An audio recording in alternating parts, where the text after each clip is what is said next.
بسم اللہ الرحمن الرحیم۔ السلام علیکم۔ فرشتوں کی دنیا۔ فرشتے اللہ تعالیٰ کی نورانی مخلوق ہیں جنہیں ان کی اصلی شکل و صورت میں دیکھنا انبیاء کرام کے علاوہ کسی اور کے لیے ممکن نہیں۔ یہی وجہ ہے کہ ہمارے ارد گرد لاتعداد فرشتے اپنے کاموں میں مصروف ہیں، مگر ہمیں وہ دکھائی نہیں دیتے۔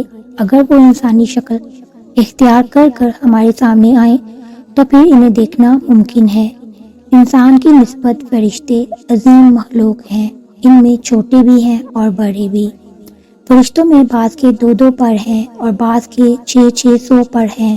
قرآن کریم میں ارشاد پاک ہے کہ اللہ تعالیٰ ہی ہے تمام فرشتوں کے لائق جو آسمان اور زمین کا پیدا کرنے والا ہے، اور 2 3 4 پروں والے فرشتے کا اپنا پیغمبر بنانے والا ہے۔ بعض روایات کے مطابق جبرائیل امین علیہ السلام کے 600 پر دیکھے گئے ہیں اور ہر پر نے آسمان کو گھیر رکھا ہے۔ ان کے پروں سے مختلف رنگوں اور قیمتی موتی بکھر رہے تھے۔ وہ فرشتے جنہوں نے عرش اٹھا رکھا ہے، ان کی قد و قدامت کے بارے میں سیدنا انس رضی اللہ تعالی عنہ سے مراوی ہے کہ رسول اللہ صلی اللہ علیہ وآلہ وسلم نے ارشاد فرمایا، عرش کو اٹھانے والے فرشتوں میں سے ایک فرشتے کے بارے میں مجھے یہ بتانے کی اجازت دی گئی ہے جس کے پاؤں سب سے نیچی 7ویں زمین میں ہے اور اس کے کندھوں پر عرش ہے۔ اس کے دونوں کانوں اور کندھوں کے درمیان اتنی دوری ہے کہ اسے طے کرنے کے لیے پرندوں کو 700 سال کی پرواز چاہیے۔ وہ فرشتہ کہتا ہے، یا اللہ تو پاک ہے جہاں بھی ہے اور جہاں بھی ہو۔ اللہ تعالیٰ نے فرشتوں میں شادی بیاہ کی حاجت نہیں رکھی، اس لیے انہیں کھانے پینے سے بھی بے نیاز کر دیا گیا ہے۔ اس کی وضاحت قرآن مجید میں مرکوز سیدنا ابراہیم علیہ السلام کے اس واقعے سے ہوتی ہے جس میں حضرت ابراہیم علیہ السلام کے پاس فرشتے آئے تو ایک نے آپ علیہ السلام کے لیے فوراً گوشت دے کر آئے، مگر انہوں نے اسے تنازل نہ کیا۔ اللہ تعالیٰ نے فرشتوں کو بیماری، سستی، کاہلی، دکھ، تکلیف، تھکاوٹ اور اکتاہٹ وغیرہ سے محفوظ رکھا ہے۔ وہ دن رات فقط اللہ تعالیٰ کی اطاعت میں اپنے کاموں میں مصروف رہتے ہیں۔ قرآن مجید میں بیان ہوا ہے کہ آسمانوں اور زمینوں میں جو کچھ ہے اسی اللہ کا ہے، اور جتنے اس کے پاس فرشتے ہیں وہ اس کی عبادت سے نہ سرکشی کرتے ہیں اور نہ تھکتے ہیں۔ وہ دن رات اللہ کی تسبیح بیان کرتے ہیں اور ذرا سی بھی سستی نہیں کرتے۔ فرشتے تقریباً عام طور پر آسمانوں میں رہتے ہیں جو صرف اللہ کے حکم سے مختلف کاموں کے لیے زمین پر اترتے ہیں اور پھر واپس آسمان پر چلے جاتے ہیں۔ قرآن مجید میں ایک اور مقام پر خود فرشتوں کی یہ بات بیان کی گئی ہے، ہم تیرے رب کے حکم کے بغیر نہیں اترتے۔ فرشتوں کی تعداد کتنی ہے اس کے بارے میں کوئی تفصیل نہیں ملتی، کیونکہ اللہ تعالیٰ کا فرمان ہے، تیرے رب کے لشکروں کو اس کے سوا اور کوئی نہیں جانتا۔ بعض احادیث سے معلوم ہوتا ہے کہ فرشتوں کی تعداد بہت زیادہ ہے، بلکہ اندازہ ہوتا ہے کہ انسانوں اور جنوں سے بھی ان کی تعداد زیادہ ہے۔ سیدنا ابو ذر رضی اللہ تعالی عنہ سے مراوی ہے کہ اللہ کے رسول صلی اللہ علیہ وآلہ وسلم نے فرمایا، آسمانوں میں کہیں 4 انگلیاں جگہ بھی ایسی نہیں جہاں کوئی نہ کوئی فرشتہ سجدہ ریز نہ ہو۔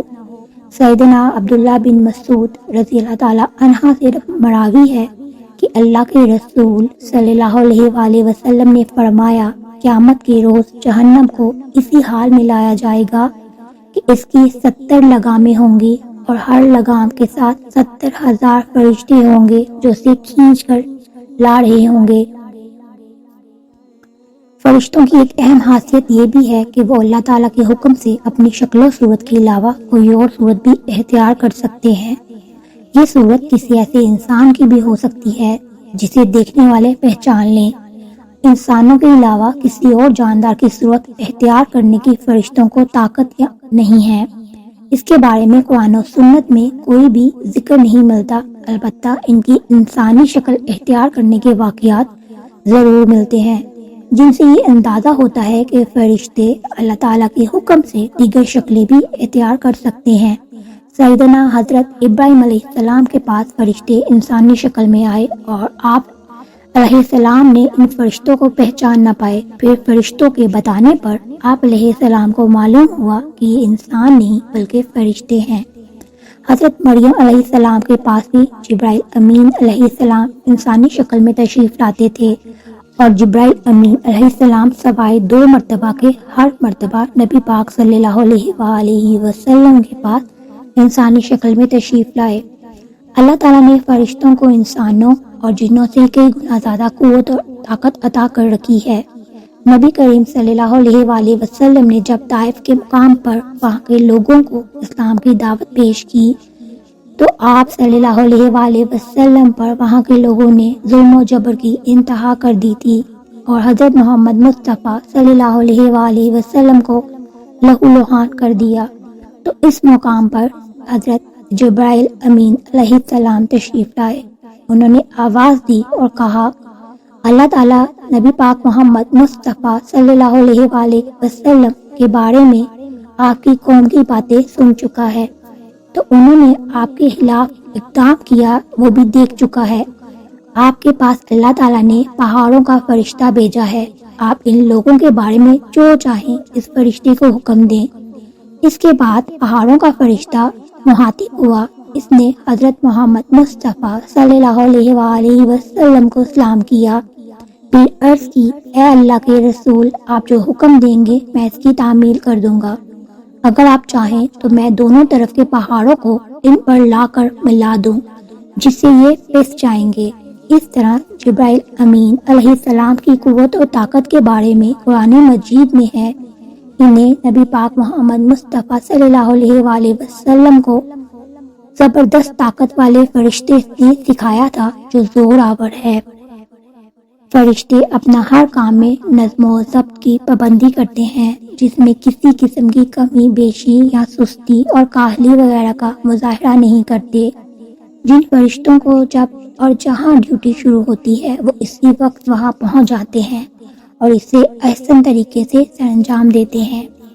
جس طرح انسانوں کی پیدائش اور موت کے مختلف مرحلے ہیں، فرشتوں کے لیے یہ مرحلے نہیں ہیں، یعنی دنیا میں نئے انسان پیدا ہوتے ہیں اور پہلے موجود انسان فوت ہوتے ہیں، لیکن اس کے برعکس جب اللہ تعالیٰ نے فرشتوں کو پیدا کیا تب سے وہ زندہ ہیں اور تا قیامت قائم رہیں گے۔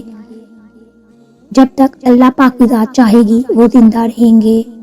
اللہ تعالیٰ کی طرف سے انہیں جو ذمہ داریاں دی گئی ہیں انہیں احسن طریقے سے وہ پورا کرتے رہیں گے، لیکن جب قیامت آئے گی تو یہ فرشتے بھی موت سے دوچار ہوں گے۔ پھر ایک ایسا وقت آئے گا جب کائنات میں اللہ تعالیٰ کے علاوہ کوئی چیز زندہ نہیں رہے گی۔ اس صورتحال کو قرآن مجید میں اس طرح سے بیان کیا گیا ہے، زمین پر جو بھی ہے سب فنا ہونے والے ہیں، صرف تیرے رب کی ذات جو عظیم اور عظمت اور عزت والی ہے وہی باقی رہے گی۔ اس طرح ایک اور مقام پر بھی ارشاد ہے کہ ہر نفس کو مرنا ہے۔